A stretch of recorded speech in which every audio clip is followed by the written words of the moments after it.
સુરતની ડિંડોલી પોલીસે વેપારીને ફોન કરી ધમકી આપી 50 લાખની ખંડણી માંગનાર કિશોર સહિત 3ને ઝડપી પાડ્યા.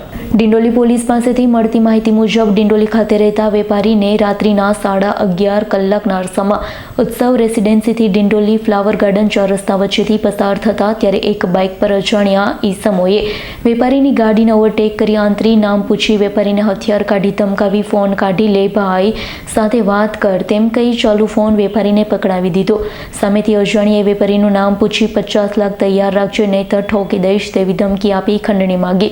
વેપારીએ ડિંડોલી પોલીસ મથકે ફરિયાદ નોંધાવતા ડિંડોલી પોલીસે તાત્કાલિક તપાસ હાથ ધરી ખંડણી માંગનાર 2 આરોપીઓ પાંડેસરા વિનાયકનગર ખાતે રહેતા આદિત્ય ઉર્ફે આદિ ગોંડ અને પાંડેસરા આવિર્ભાવ સોસાયટી વિભાગ 1માં રહેતા વૈભવ મનોજસિંહ અને એક બાળ કિશોરને ઝડપી પાડી 3ની ધરપકડ કરી કાયદેસરની કાર્યવાહી હાથ ધરી હતી.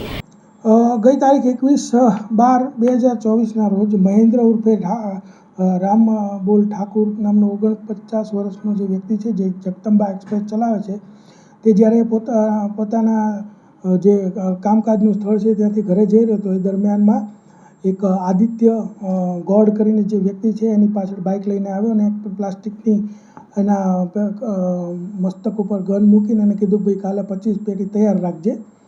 અને ત્યારબાદ એક ચાલુ ફોન હતો અને ફોનમાં એક વૈભવ રાજપૂત કરીને છે જેણે એને ફોનમાં પણ કીધું કે તું તૈયાર રાખજે એમ કરીને ધમકી આપી અને પછી ત્યાંથી એ યુ ટર્ન લઈને બાઇકવાળો નીકળી ગયો.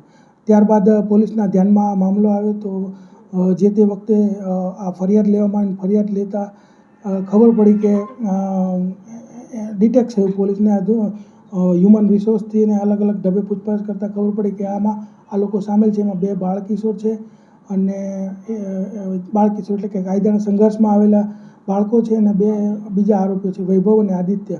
એમાં જે એક મુખ્ય જે બાળકિશોર છે તે પોતે નાની મોટી ચોરીઓ કરતો હતો અને એ દરમિયાનમાં કંઈ કમાતો ન હતો એટલે વારે ઘડી એને ઘરેથી કોઈ એને પસંદ કરતા નહોતા કારણ કે આર્થિક રીતે કોઈ સમૃદ્ધ થતો નહોતો એટલે એને કોઈ પણ ગેંગને જોઈને કે કોઈ પણ મૂવી જોઈને કે કોઈ પણ વેબ સિરીઝ જોઈને કોઈ પણ રીતે એને મનમાં વિચાર આવ્યો કે કોઈ પણને ખંડણી માગીએ તો આ રીતે પૈસા એને સરળતાથી મળી જાય.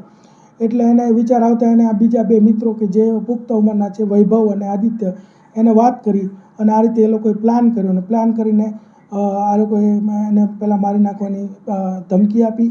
પછી એને કીધું ભાઈ તારા ઘર ઉપર ફાયરિંગ થશે તું પૈસા નહીં મોકલાવ. ઇન બિટવીન પોલીસ પાસે આ મેટર આવતા પોલીસે આ ગુનો ડિટેક્ટ કર્યો અને 4 જે આરોપીઓ છે એને ધરપકડ કરવામાં આવેલી છે.